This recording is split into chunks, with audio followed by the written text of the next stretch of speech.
BMKG baru saja memasang sinyal bahaya. 3 bulan ke depan, suhu udara di Indonesia diproyeksikan lebih panas dari biasanya. Bukan cuma soal gerah-gerahan. Panas yang bertahan lama itu mempercepat kekeringan, memicu krisis air bersih, menaikkan risiko kebakaran hutan, dan mengganggu kesehatan kita semua. Dan ini yang bikin saya khawatir, sebagian dampaknya bukan lagi proyeksi. Sudah terjadi di lapangan. Di video ini, kita bedah satu persatu. Kenapa 3 bulan ke depan lebih panas, apa yang sudah terjadi, dan yang paling penting, apa yang bisa kita lakukan supaya tidak ikut jadi korban.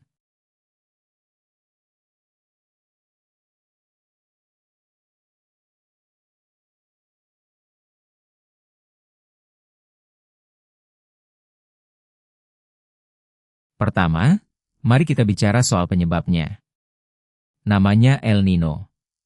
Kepala BMKG, Teguh Faisal Fathani, menyebut El Nino tahun ini sudah masuk kategori kuat. Indeksnya di Samudra Pasifik bahkan menyentuh plus 2,45, jauh di atas ambang 0,5 derajat yang jadi patokan.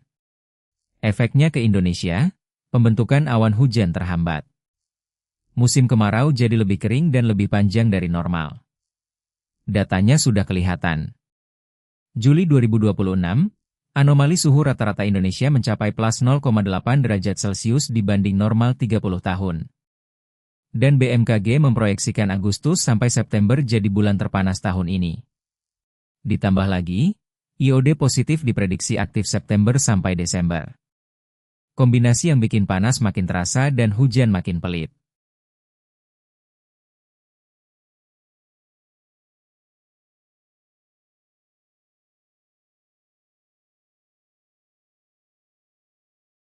Sekarang lihat apa yang sudah terjadi.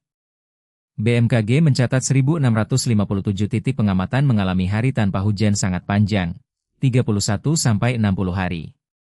Dan 306 titik lainnya sudah ekstrim panjang, lebih dari 60 hari. Yang paling parah? Bantul, Yogyakarta. 90 hari tanpa hujan. 3 bulan penuh. Di pekan ini saja, 92,59% wilayah Indonesia masuk kategori curah hujan rendah. Hampir tidak ada hujan di mana-mana. Dampaknya ke air bersih? Ini yang paling dekat dengan kita. Sumur mulai mengering, PDAM mulai kewalahan, warga yang bergantung pada air hujan mulai antre. Jakarta Utara sudah masuk kemarau sejak Mei. Jakarta Selatan menyusul Juni. Sekarang, giliran wilayah lain.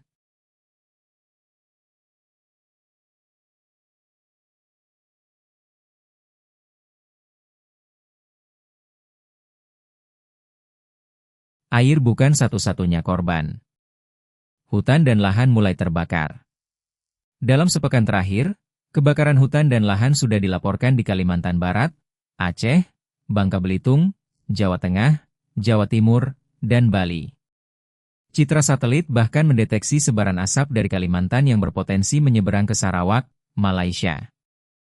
Ini bukan lagi masalah lokal. BMKG menetapkan 5 provinsi prioritas: Riau, Kalimantan Barat, Kalimantan Tengah, Sumatera Selatan, dan Jambi.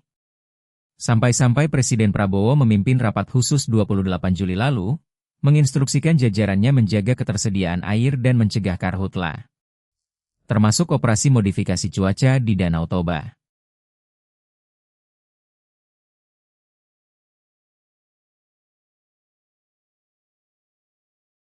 Sekarang, yang paling sering dianggap sepele, kesehatan.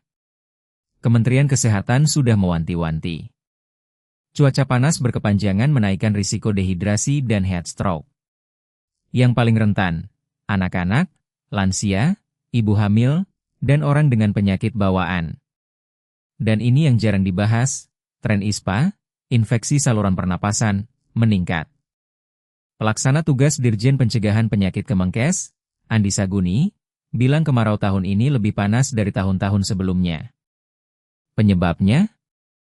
Polusi yang menumpuk karena hujan tak datang membersihkan udara.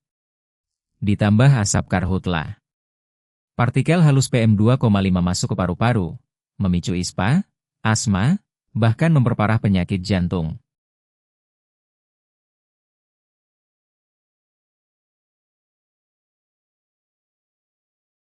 Jadi, apa yang bisa kita lakukan?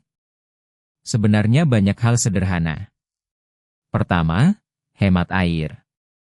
Mulai dari hal kecil, matikan keran, tampung air hujan kalau sempat turun. Kedua, jangan bakar sampah atau membuka lahan dengan api. Laporan satu titik api bisa mencegah kebakaran besar. Ketiga, jaga kesehatan. Pakai masker saat kualitas udara buruk, minum air yang cukup, batasi aktivitas di bawah terik matahari. Pantau terus info resmi dari BMKG, aplikasi info BMKG dan akun info BMKG. Jangan percaya isu yang tidak jelas sumbernya. 3 bulan ke depan akan menjadi ujian. Tapi kita tidak perlu panik, kita perlu siap. Karena yang membedakan korban dan yang selamat, seringkali cuma seberapa cepat kita bertindak. Kalau video ini bermanfaat, subscribe dan bagikan ke keluarga atau teman yang paling butuh tahu. Dan ceritakan di kolom komentar, bagaimana kondisi cuaca di daerahmu sekarang?